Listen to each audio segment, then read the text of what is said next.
Can I use ChatGPT at my work? Actually, there is no easy answer to this question. So here are some tips.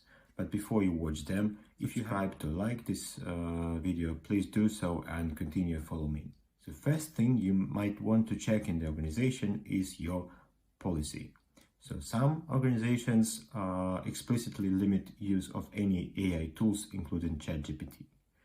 More progressive organizations say that you can use AI tools as long as you are not feeding them any of confidential or secret information from your organization. So, okay, if there is no policy, can I still use ChatGPT?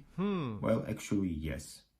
And it's important to notice there that ChatGPT, according to their terms of use, they are not owning any of the input or output. So the text you put in and the text you get out is not owned by ChatGPT.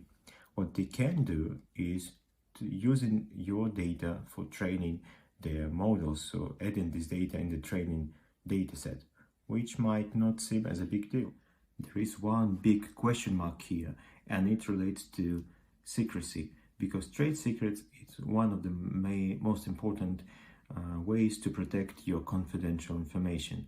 And in order to be considered a trade secret, something needs to be taken care of, and you need to prove that you have taken all the measures to protect this information from being accessed by third party.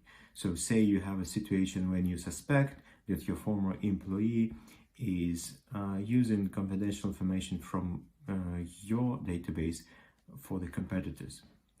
And if it's revealed that you were feeding ChatGPT with information that you see as confidential, it's very hard for you to prove that you have taken all the measures to keep this information secret.